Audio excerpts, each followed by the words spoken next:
প্রতি বছরের মতো শখের বাজারে শুরু হয়ে গেছে চণ্ডী মেলা। 27শে নভেম্বর থেকে শুরু হয়েছে এই মেলা আর চলবে 8ই ডিসেম্বর পর্যন্ত।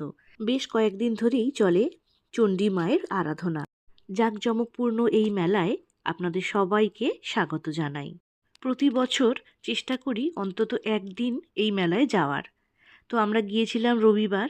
আর যেহেতু রবিবার তাই ভিড়টা একটু বেশিই ছিল। আর যেহেতু সন্ধ্যের সময় গিয়েছিলাম তাই ভিড়টা স্বাভাবিকভাবেই অন্যান্য দিনের তুলনায় একটু বেশি মনে হয়েছে। তো এত বেশি দোকান এখানে বসে, তো পুরো মেলাটা ভালোভাবে ঘুরে দেখতে হলে বেশ কয়েক ঘন্টা সময় কিন্তু আপনাদের হাতে অবশ্যই নিয়ে আসতে হবে। তো সংসারের সমস্ত জিনিস, টুকিটাকি সমস্ত জিনিস এখানে পেয়ে যাবেন। ছোট ছোট বাচ্চাদের পছন্দের জিনিসপত্র যেমন এখানে পাওয়া যাচ্ছে, তেমন বড়দের পছন্দের জিনিসও কিন্তু এখানে পেয়ে যাবেন। তো ফাইবার তো রয়েইছে, তার সাথে কাঁচের জিনিস, সেরামিকের জিনিস, অনেক রকমের জিনিস, ঘর সাজানোর জিনিস এখানে কিন্তু পাওয়া যাচ্ছে। সুন্দর সুন্দর ফুলের দোকান এখানে বসেছে, যদিও এগুলো আর্টিফিশিয়াল ফুলের দোকান, যেগুলো সব মেলাতেই আজকাল দেখতে পাওয়া যায়। তো এখানে কালেকশান কিন্তু সব থেকে ভালো থাকে। আমি যত আশেপাশে মেলা ঘুরে দেখেছি, তো এই চণ্ডীর মেলায় যত ভালো কালেকশান আমি দেখেছি আর কিন্তু অন্য কোথাও দেখিনি। আর এই যে মেলার খাবারগুলো, এগুলো তো মেলায় গেলে না খেলেই নয়। এই যে রোলার আইসক্রিম, এই দোকানটাও কিন্তু বেশ সুন্দর।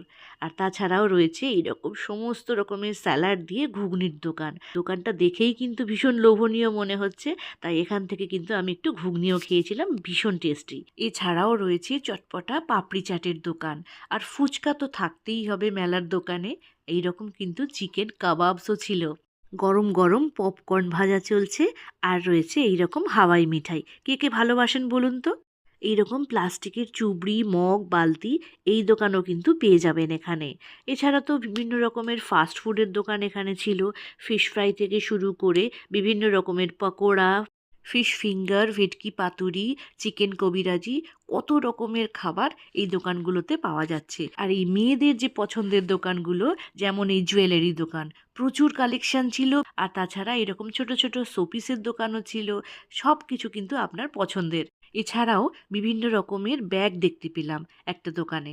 এরপর রয়েছে আচার, যে দোকানের সামনে দিয়ে গেলে জিভে জল আসবেই আসবে। কত রকমের আচার, রসুনের আচার, লঙ্কার আচার, বাঁশের আচার, এঁচোড়ের আচার, এছাড়াও কত রকমের যে আচার রয়েছে, আপনি না গেলে কিন্তু বুঝতে পারবেন না। এখান থেকে আমি একটু রসুনের আচার নিয়েছি, আর নিয়েছি একটু তেঁতুলের আচার। রসুনের আচারটা একটু ঝাল ঝাল থাকবে, আর তেঁতুলের যে আচারটা নিয়েছি ওটা একটু টক মিষ্টি। তো দু রকমের আচার নিয়েছি। তারপরে গেলাম একটা কাঠের দোকানে। কাঠের সমস্ত রকমের জিনিস, বেলুন, চাকি, আরও কত রকম